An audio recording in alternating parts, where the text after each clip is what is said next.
ಗದಗ ಜಿಲ್ಲೆಯ ರೈತರ ಕಣ್ಣೀರ ಕತೆ ಸರ್ಕಾರಕ್ಕೆ ಕಾಣ್ತಾ ಇಲ್ಲ. ಸರ್ಕಾರ ನಡೆಸೋರು ಅನ್ನದಾತರ ಗೋಳನ್ನ ಕೇಳ್ತಾ ಇಲ್ಲ.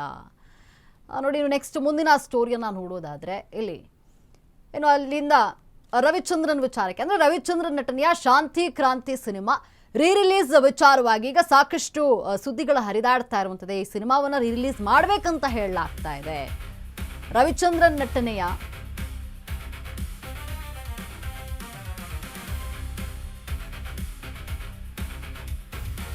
ಅಭಿಮಾನಿಗಳ ಒತ್ತಾಯಕ್ಕೆ ಮಣಿದಿರುವಂಥದ್ದು ಶಾಂತಿ ಕ್ರಾಂತಿ ಸಿನಿಮಾ ರಿಲೀಸ್ಗೆ ತೀರ್ಮಾನವನ್ನ ಮಾಡಲಾಗಿದೆ.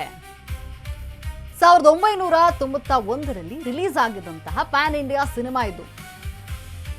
ಬೇರೆ ಬೇರೆ ಭಾಷೆಗಳಲ್ಲಿ ಆಯಾ ಭಾಷೆಯ ಕಲಾವಿದರನ್ನ ಬಳಸಿಕೊಂಡು ಶೂಟ್ ಮಾಡಲಾಗಿತ್ತು ಈ ಸಿನಿಮಾವನ್ನ. ಆ ಸಮಯದಲ್ಲೇ 10 ಕೋಟಿ ಬಜೆಟ್ನಲ್ಲಿ ರೆಡಿಯಾಗಿತ್ತು ಈ ಸಿನಿಮಾ. ಈಗ ಶಾಂತಿ ಕ್ರಾಂತಿ ಸಿನಿಮಾ ರಿಲೀಸ್ ಮಾಡಬೇಕೆಂಬಂತಹ ಒತ್ತಾಯ ಕೇಳಿ ಬರ್ತಾ ಇದೆ. ಅಭಿಮಾನಿಗಳು ಒತ್ತಾಯ ಮಾಡ್ತಾ ಇರುವಂಥದ್ದು ಸೋಷಿಯಲ್ ಮೀಡಿಯಾ ಮೂಲಕವಾಗಿ ಈಗ ರಿಲೀಸ್ಗೆ ಒತ್ತಾಯ ಜೋರಾಗಿದೆ. ಅಭಿಮಾನಿಗಳ ಒತ್ತಾಯಕ್ಕೆ ಮಣಿದು ಶಾಂತಿ ಕ್ರಾಂತಿ ರಿಲೀಸ್ ಆಗುತ್ತೆ. ಕ್ರೇಜಿ ಸ್ಟಾರ್ ರವಿಚಂದ್ರನ್ ನಟನೆಯ ಶಾಂತಿ ಕ್ರಾಂತಿ ಸಿನಿಮಾ ರಿಲೀಸ್ ಮಾಡಬೇಕು ಅಂತ ಹೇಳಿ ಈಗ ಸಾಕಷ್ಟು ದಿನಗಳ 1 ವೀಕ್ ಆಗಿರ್ಬೋದು, 1 ವೀಕ್ನಿಂದಾಗಿ ಸೋಷಿಯಲ್ ಮೀಡಿಯಾದಲ್ಲಿ ಸಾಕಷ್ಟು ವಿಡಿಯೋಗಳು ಹರಿದಾಡ್ತಾ ಇತ್ತು. ಈ ಸಿನಿಮಾವನ್ನ ರಿಲೀಸ್ ಮಾಡಬೇಕು. ಆಗಿನ ಕಾಲದಲ್ಲೇ ಪ್ಯಾನ್ ಇಂಡಿಯಾ ಸಿನಿಮಾ ಇದು. ಈ ಸಿನಿಮಾ ಅಂದು ಸೋಲ್ತು, ಇಂದು ನಾವೆಲ್ಲರೂ ಸೇರಿ ಈ ಸಿನಿಮಾವನ್ನ ಗೆಲ್ಲಿಸಬೇಕು ಅಂತ ಹೇಳಿ ಸೋಷಿಯಲ್ ಮೀಡಿಯಾನಲ್ಲಿ ಸಾಕಷ್ಟು ಈ ಬಗ್ಗೆ ವಿಡಿಯೋಗಳು ಹರಿದಾಡ್ತಾ ಇತ್ತು. ಬೇರೆ ಬೇರೆ ಭಾಷೆಗಳಲ್ಲಿ ಆಯಾ ಕಲಾವಿದರನ್ನ ಬಳಸಿಕೊಂಡು ಸಿನಿಮಾವನ್ನ ಅಟ್ ಎ ಟೈಮ್ ಶೂಟ್ ಮಾಡಲಾಗಿತ್ತು. ಅಂದರೆ ಒಂದೇ ಸೆಟ್ನಲ್ಲಿ ಬೇರೆ ಬೇರೆ ಭಾಷೆಗೆ ಶೂಟಿಂಗ್ ಅನ್ನ ಮಾಡಲಾಗಿತ್ತು. ಜೊತೆಗೆ ಬಹುಕೋಟಿಯ ಒಂದು ಬಜೆಟ್ ಸಿನಿಮಾ ಆಗಿತ್ತು ಇದು. ಆಗಿನ ಕಾಲದಲ್ಲೇ ಪ್ಯಾನ್ ಇಂಡಿಯಾ ಲೆವೆಲ್ನಲ್ಲಿ ಈ ಸಿನಿಮಾವನ್ನ ಶೂಟ್ ಮಾಡಲಾಗಿತ್ತು. ಈ ವಿಚಾರ ಏನು ಸೋಷಿಯಲ್ ಮೀಡಿಯಾದಲ್ಲಿ ಈ ಸಿನಿಮಾವನ್ನ ರಿಲೀಸ್ ಮಾಡಬೇಕು, ಈ ಸಿನಿಮಾವನ್ನ ಮತ್ತೆ ನಾವು ಜಯ ತಂದು ಕೊಡುವಂತೆ ಮಾಡಬೇಕು ಅಂತ ಹೇಳಿ ಸೋಷಿಯಲ್ ಮೀಡಿಯಾನಲ್ಲಿ ಈ ವಿಚಾರ ಸಾಕಷ್ಟು ಸುದ್ದಿ ಆಗ್ತಾ ಇತ್ತು, ಅಂದರೆ ವೈರಲ್ ಆಗ್ತಾ ಇತ್ತು. ಈ ಸಿನಿಮಾವನ್ನ ರಿಲೀಸ್ ಮಾಡಬೇಕು ಅಂತ ಹೇಳಿ ಈಗ ಕೊನೆಗೂ ರವಿಚಂದ್ರನ್ ಈ ಸಿನಿಮಾವನ್ನ ರಿಲೀಸ್ ಮಾಡಲು ಮುಂದಾಗಿದ್ದಾರೆ.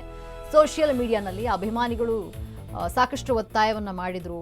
ರವಿಚಂದ್ರನ್ ಅವ್ರನ್ನ ಟ್ಯಾಗ್ ಮಾಡುವಂತಹ ಮೂಲಕವಾಗಿ, ಈ ಸಿನಿಮಾನಲ್ಲಿ ನಟಿಸಿದಂಥವ್ರನ್ನ ಟ್ಯಾಗ್ ಮಾಡುವಂತಹ ಮೂಲಕವಾಗಿ ಅಭಿಮಾನಿಗಳು ಈ ಸಿನಿಮಾದ ಮತ್ತೆ ತೆರೆ ಮೇಲೆ ನೋಡಲು ತಮ್ಮ ಆಸೆಯನ್ನು ವ್ಯಕ್ತಪಡಿಸಿದ್ರು. ಆ ಮುಖಾಂತರ ಅಂದ್ರೆ ಸೋಷಿಯಲ್ ಮೀಡಿಯಾ ಮುಖಾಂತರವಾಗಿ ರವಿಚಂದ್ರನ್ ವರೆಗೂ ಈ ಗಮನ ತಂದಿರುವಂಥದ್ದು. ಹೀಗಾಗಿಯೇ ಈ ಸಿನಿಮಾವನ್ನ ರಿಲೀಸ್ ಮಾಡಲು ಮುಂದಾಗಿರುವಂಥದ್ದು. ಅಂದ್ರೆ ಆಗಿನ ಕಾಲದಲ್ಲೇ ಈ ಸಿನಿಮಾ ಪ್ಯಾನ್ ಇಂಡಿಯಾ ಲೆವೆಲ್ನಲ್ಲಿ ಶೂಟ್ ಆಯಿತು. ಅಂದ್ರೆ ಬೇರೆ ಬೇರೆ ಭಾಷೆಗಳಲ್ಲಿ ಒಂದೇ ಸೆಟ್ನಲ್ಲಿ ಅಟ್ ಎ ಟೈಮ್ ಈ ಸಿನಿಮಾವನ್ನ ಶೂಟಿಂಗ್ ಮಾಡಿ ಮುಗಿಸಲಾಗಿತ್ತು.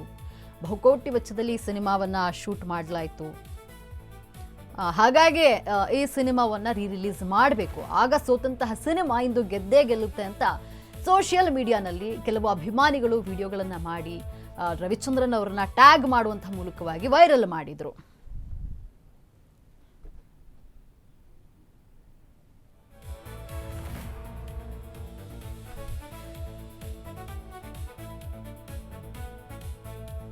ಈ ಬಗ್ಗೆ ಮತ್ತಷ್ಟು ಮಾಹಿತಿಯನ್ನು ನೀಡಲು ನಮ್ಮ ಪ್ರತಿನಿಧಿ ಗಂಗಾ ಡೆಸ್ನ ನೇರ ಸಂಪರ್ಕದಲ್ಲಿದ್ದಾರೆ. ಗಂಗಾ, ಏನು ಶಾಂತಿ ಕ್ರಾಂತಿ ಸಿನಿಮಾವನ್ನ ರಿಲೀಸ್ ಮಾಡಬೇಕು ಅಂತ ಹೇಳಿ ಅಭಿಮಾನಿಗಳು ಒತ್ತಾಯ ಮಾಡಿ ಸೋಷಿಯಲ್ ಮೀಡಿಯಾನಲ್ಲಿ ವಿಡಿಯೋವನ್ನ ವೈರಲ್ ಮಾಡಿದ್ರು. ಈ ವಿಚಾರಕ್ಕೆ ಸಂಬಂಧಪಟ್ಟಂತೆ ಮತ್ತಷ್ಟು ಅಪ್ಡೇಟ್ಸ್ ಏನಿದೆ? ಎಸ್ ಲಕ್ಷ್ಮಿ, ಇದೀಗ ರವಿಚಂದ್ರನ್ ಅಭಿಮಾನಿಗಳು ಏನು ಕೇಳ್ಕೊಳ್ತಾ ಇದ್ದಾರೆ, ಈ ಒಂದು ಸಿನಿಮಾ ರಿಲೀಸ್ ಆಗಬೇಕು ಅನ್ನುವಂಥದ್ದು. ಆದರೆ ರಿಲೀಸ್ ಮಾಡುವುದು ಅಂದುಕೊಂಡಷ್ಟು ಸುಲಭ ಇಲ್ಲ. ಯಾಕಂತಂದರೆ ಆಗಿನ ಕಾಲದಲ್ಲೇ ಒಂದು 10 ಕೋಟಿ ವೆಚ್ಚದಲ್ಲಿ ಈ ಒಂದು ಸಿನಿಮಾ ರಿಲೀಸ್ ಆಗಿತ್ತು. ಆದರೆ ಈಗ ಒಂದು ಸುಮಾರು ವರ್ಷಗಳಾಗಿರುವಂಥದ್ದು. ಈ ಸಿನಿಮಾ ಈಗ ರಿಲೀಸ್ ಮಾಡೋದಕ್ಕೆ ಹೋದರೆ ಒಂದಷ್ಟು ತಂತ್ರಜ್ಞಾನದ ಮೂಲಕವಾಗಿ ಎಡಿಟಿಂಗ್ಸ್ ಇರುತ್ತೆ, ಗ್ರಾಫಿಕ್ಸ್ ಬಳಸುವಂಥದ್ದು ಇರುತ್ತೆ. ಅವನ್ನೆಲ್ಲವನ್ನು ಗಮನಿಸ್ತಾ ಹೋಗೋದಾದರೆ ಬಹುಕೋಟಿ ವೆಚ್ಚದಲ್ಲಿ ಮತ್ತೆ ಈಗ ಸಿನಿಮಾ ಮತ್ತೆ ರಿಲೀಸ್ ಮಾಡೋದಕ್ಕೆ ರೆಡಿ ಆಗಬೇಕಾದಂಥದ್ದು. ಆ ರೀತಿಯಾಗಿ ಈಗ ಪ್ರಶ್ನೆಗಳು ಅಂದರೆ ಮಾತುಗಳು ಕೂಡ ಕೇಳಿ ಬರ್ತಾ ಇರುವಂಥದ್ದು. 1991ರಲ್ಲಿ ರಿಲೀಸ್ ಆಗಿದ್ದಂಥ ಸಿನಿಮಾ ಇದೊಂದು ಶಾಂತಿ ಕ್ರಾಂತಿ ಸಿನಿಮಾ. ಆಗ ಆ ಒಂದು ಸಿನಿಮಾ ಹೇಳಿಕೊಳ್ಳುವಂತಹ ಪ್ರಮಾಣದಲ್ಲಿ ಹಿಟ್ ಆಗಲಿಲ್ಲ. ಒಂದು ಕಡೆಗೆ ಎಷ್ಟೋ ಬಾರಿ ಅವರು ಕೂಡ ಹೇಳಿದ್ದಾರೆ, ಶಾಂತಿ ಕ್ರಾಂತಿ ಸಿನಿಮಾ ಗೆಲ್ಲುತ್ತೆ ಅಂದ್ಕೊಂಡಿದ್ವಿ, ಆದರೆ ಸೋತ್ ಹೋಯಿತು, ನಾನು ಸೋತ್ ಬಿಟ್ಟೆ ಅನ್ನುವಂಥ ಮಾತುಗಳನ್ನು ಕೂಡ ಅವರು ಹೇಳಿದ್ದಾರೆ. ರವಿಚಂದ್ರನ್ ಅವರು ಒಂದಷ್ಟು ಇಂಟರ್ವ್ಯೂಸ್ ರಿಲೀಸ್ನಲ್ಲಿ.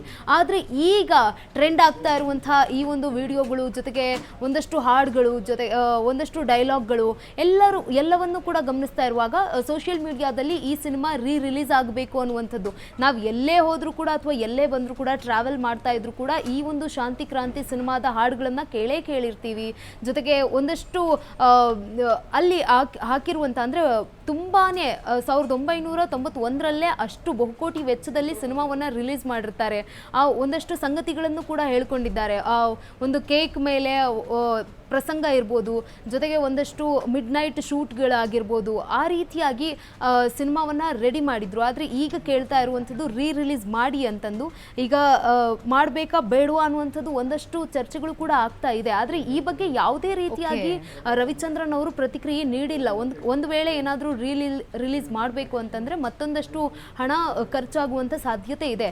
ಈ ಬಗ್ಗೆ ಈಗ ಏನು ರವಿಚಂದ್ರನ್ ಅವರ ಮಗ ವಿಕ್ರಮ್ ಕೂಡ ಮಾತನಾಡಿರುವಂಥದ್ದು ರಿಲೀಸ್ ಮಾಡಬೇಕು ಅನ್ನುವಂಥ ಆಸೆ ಇದೆ. ಆದರೆ ಸಿನಿಮಾ ಬಂದು ನೋಡ್ತಾರಾ ಜನ ಅನ್ನುವಂಥದ್ದು, ಯಾಕಂತಂದರೆ ಜನರಿಗೆ ಅಷ್ಟೊಂದು ಟೈಮ್ ಇದೆಯಾ ಅನ್ನುವಂಥದ್ದು ಮತ್ತೊಂದು ಕಡೆ ಪ್ರಶ್ನೆ ಆಗಿದೆ. ಯೂಟ್ಯೂಬ್ಗಳಲ್ಲಾಗಿರ್ಬೋದು, ಜೊತೆಗೆ ಟಿ ವಿಗಳಲ್ಲಾಗಿರ್ಬೋದು ಈ ಸಿನಿಮಾವನ್ನು ನಾವು ನೋಡಿರ್ತೀವಿ. ಆದರೆ ಈಗ ರಿಲೀಸ್ ಮಾಡಿದಾಗ ಚಿತ್ರಮಂದಿರಕ್ಕೆ ಬಂದು ಅದರಲ್ಲೂ ಕೂಡ ದುಡ್ಡು ಕೊಟ್ಟು ಸಿನಿಮಾ ನೋಡ್ತಾರಾ ಅನ್ನುವಂಥದ್ದು ಮತ್ತೊಂದು ಕಡೆ ಪ್ರಶ್ನೆ ಆಗ್ತಾ ಇದೆ. ಯಾಕಂತಂದರೆ ರವಿಚಂದ್ರನ್ ಅವರು ಸಿನಿಮಾ ಪ್ರೇಕ್ಷಕರಿಗೆ ಒಂದು ಒಳ್ಳೆಯ ಮನೋರಂಜನೆಯನ್ನು ಕೊಡಬೇಕು ಅನ್ನುವಂಥ ಉದ್ದೇಶ ಅವರಲ್ಲಿರುತ್ತೆ. ಆದರೆ ಜನ ಬಂದು ಸ್ವೀಕಾರ ಮಾಡ್ತಾರಾ ಅನ್ನುವಂಥ ಪ್ರಶ್ನೆ ಇದೆ. ಧನ್ಯವಾದ ಗಂಗಾ ನಿಮ್ಮೆಲ್ಲ ಮಾಹಿತಿಗಾಗಿ.